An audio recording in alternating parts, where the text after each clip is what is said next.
থেকে পবিত্রতম ঘর, আর বাজারটা হলো শয়তানের জায়গা, এখানে আখড়া। আল্লাহ রাব্বুল আলামিন এত কথা বলার পরও একজন সাহাবা, আল্লাহ রাসূলের একজন জলিলুল কদর সাহাবা হযরত ওমর রাদিয়াল্লাহু তাআলা আনহু বাজারের মধ্যে ঘোরাফেরা করছে। কিসের মধ্যে? এক সাহাবী বলল যে বাজার তো সবচেয়ে নিকৃষ্টতম জায়গা, হে নবীর সাহাবা তুমি বাজারে ঘোরাফেরা করো কেন? আল্লাহ নবীর সাহাবা হযরত ওমর বললেন, ওগো আল্লাহ নবীর সাহাবা তোমার কি মনে নাই বাজারের মধ্যে অনেকগুলো মানুষ রয়েছে, এই মানুষদেরকে আমি সালাম দেওয়ার জন্য আসছি। কোন সুবহানাল্লাহ। কি জীবন দেখেন, কি ঈমান আখলাক তারা অর্জন করেছে। বাজার ঠিকই খারাপ, কিন্তু আবার খারাপের মধ্যে কি সালাম দেওয়ার বিনিময়ে নিয়ত কিন্তু কি ভালো। মেলা মানুষ দেখবে, যাই মানুষের কাছে সালাম দেবে। আমার ভাইয়েরা, আল্লাহ রাসূলের সাহাবীর আদর্শ দেখে, আখলাক দেখে মানুষকে বিশ্ব জয় করেছে। আর আমাদের আখলাকটা এমন হয়ে গেছে, আমাদের দিকে মানুষ আর আসতে চাচ্ছে না। আখলাকটা এত আমাদের খারাপ হয়েছে, কথা বলেন ঠিক কিনা? আল্লাহ রাসূল সাল্লাল্লাহু আলাইহি ওয়াসাল্লাম বলছেন, লাকাদ কানা লাকুম ফি রাসূলিল্লাহি উসওয়াতুল হাসানাহ, সবথেকে উত্তম চরিত্র নবী মুহাম্মদুর রাসূলুল্লাহ। আল্লাহ রাসূল কেমন আদর্শের নেতা ছিলেন, আল্লাহ রাসূল সাল্লাল্লাহু আলাইহি ওয়াসাল্লাম কেমন আদর্শের নেতা ছিলেন, একটা হাদিস আমি আপনাদেরকে শোনাই। আল্লাহ নবী মুহাম্মদ সাল্লাল্লাহু আলাইহি ওয়াসাল্লাম মসজিদে নববীতে প্রবেশ করলেন, একজন ইহুদি দাঁড়িয়ে দাঁড়িয়ে পেশাব করছে। কি করে? কতক্ষণ দাঁড়িয়ে দাঁড়িয়ে পেশাব করতেছে একজন ইহুদি। হযরত ওমর বলতেছে, উসমান, হযরত আলী, হযরত আবু বকর ওরা দাঁড়িয়ে দাঁড়িয়ে লক্ষ্য করে তাকে দেখছেন, ইহুদির বাচ্চা ইহুদি দাঁড়িয়ে দাঁড়িয়ে পেশাব করতেছে। পেশাব করছে তো করছে, চারিদিকে ছিট আছে, চারিদিকে ছিট আছে, মানে পেশাব করছে চারিদিকে ঘুরছে আর পেশাব করছে, মানে আরো রাগ উমরের বেশি হয়ে যাচ্ছে। আর উমর কি যেমন তেমন মানুষ নাকি? উমরের সামনে দাঁড়িয়ে দাঁড়িয়ে এমনি দাঁড়িয়ে দাঁড়িয়ে পেশাব করছে, তাতে আর মসজিদে নববীতে কোথায় ওর হাতে ছিল 2.5 কেজি ডাঙ্গা তরবারি। আপনি জানেন তো, ফালা রাব্বুকা লা ইউমিনু হাত্তা ইউহাক্কিমুকা ফীমা শাজারা বাইনাহুম, 4 নম্বর সূরা, সূরা নিসার 65 নম্বর আয়াত। হযরত ওমর রাদিয়াল্লাহু তাআলা সানি করতে আসছিল, মুহাম্মদ সাল্লাল্লাহু আলাইহি ওয়াসাল্লামের কাছে আগে বিচার করেছে, মুহাম্মদ তার বিচার মানেনি। রাসূল সাল্লাল্লাহু আলাইহি ওয়াসাল্লাম বিচার নাশ দেখে আবার সানি করার জন্য অর্থাৎ আপিল করলেন কার কাছে? উমরের কাছে। উমর বলেন, আমাকে আপিল করতে হলে ঘরে ঢুকতে হবে। কোথায়? ঘরের মধ্যে কি আছে? এইরকম বড় তরবারি। তরবারি নিয়ে এসে বলছে, মোহাম্মদ এই মুসলমান সাহাবীকে ডাকো, এই ইহুদি সাহাবীকে ডাকো। ইহুদি সাহাবীকে ডাকার কথা শুনে মুসলমান সাহাবী মনে করছে মনে হয় ওকে মনে কায় দেবে। মুসলমান সাহাবী মনে করছে, তিনি বলছেন ওকে মানে কায় দেবে, ডাকতে গেছে, বলে চলো এবার আর একবার তো হাই রিসিভার আইসো। এরপরে যখন আসছে মুসলমান সাহাবীকে বলছে, এবার কি করতে চাও? বলে আপনি একটা সানি করে দেন, একটা বিচার করে দেন।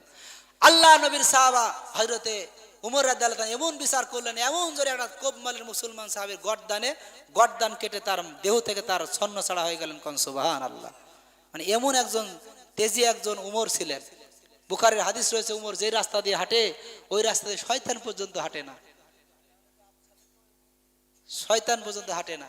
কিন্তু সেই উমরের সামনে দাঁড়িয়ে দাঁড়িয়ে পেশাব করছে, চারিদিকে কথা কয় না, চারিদিকে ঘুরতেছে।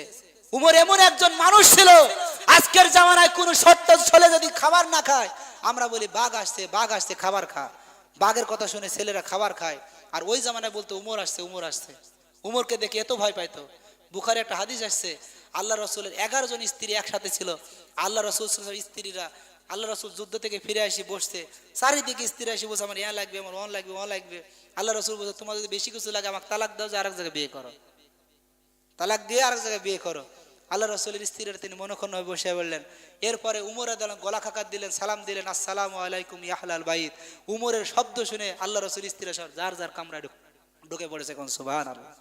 তাই উমরকে দেখে রাসূলের স্ত্রীরাও। আল্লাহ নবীর সাহাবা হযরত উমর, তার মাথায় রক্ত গরম হয়ে গেল। নবীজিকে বললেন, ইয়া রাসূলুল্লাহ, আমার তরবারি দিয়ে তাকে দ্বিখণ্ডিত করে দেব। রাসূল বললেন, ইজলিস ইয়া উমর, শান্ত হও, মেজাজে ভারসাম্য রক্ষা করো। যারা ইসলামী আন্দোলনের কর্মী, মেজাজে ভারসাম্য রক্ষা করা রাখবে। তোমাদের কর্মীরা অনেক ভুল করবে, অনেক পাপ করবে, পাপকে ভুলকে ক্ষমা করার বৈশিষ্ট্য তোমার মধ্যে থাকা লাগবে। বলেন ঠিক কিনা? তা নাহলে তুমি নেতৃত্ব দিতে পারবা না। আল্লাহ রাসূল সাল্লাল্লাহু আলাইহি সাল্লামের সাহাবা হযরত ওমর রাদিয়াল্লাহু তাআলা আনহু রাগে তার ক্ষোভে বিক্ষোভে ফেটে বললেন, নারে তাকবীর। প্রধান বক্তার আগমন, শুভেচ্ছায় স্বাগতম। সারাতালবাসীর পক্ষ থেকে লিল্লাহি তাকবীর। আমার ভাইরা শেষ করে দিই, আল্লাহ নবীর সাহাবা হযরত উমর, তার রাগের কারণে টুপি পর্যন্ত উপর হয়ে উঁচু হয়ে গেছে, মাথাতে চুল গরম হয়ে গেছে, চুল খাড়া খাড়া হয়ে গেছে।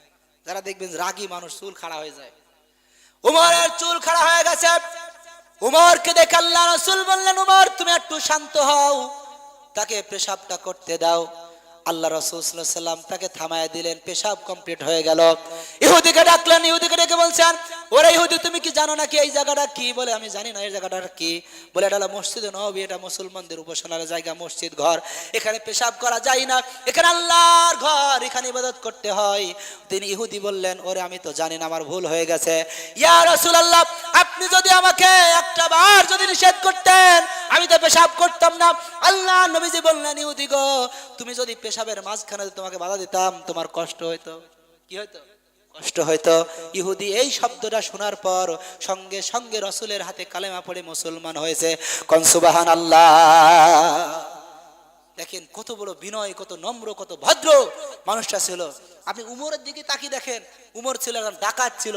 আল্লাহ রাসূল যদি উমরকে ক্ষমা না করতো উমর হইতো? আল্লাহ রাসূল বললেন আমার পরে যদি নবী হইতো, কে হইতো? উমর নবী হইতো। সম্মানিত প্রিয় ভাইয়ার, আবার আমার প্রিয় হযরত চলে আসছে, আপনাদেরকে তা বিরক্ত করব না। তিনি অনেক জ্ঞান গর্ভ আলোচনা করবেন, যার জন্য আলোচনা শোনার জন্য অধীর আগ্রহ হয়ে আপনার বসে আছেন। আমরা ইসলামী আন্দোলনের দায়িত্বশীল অনেক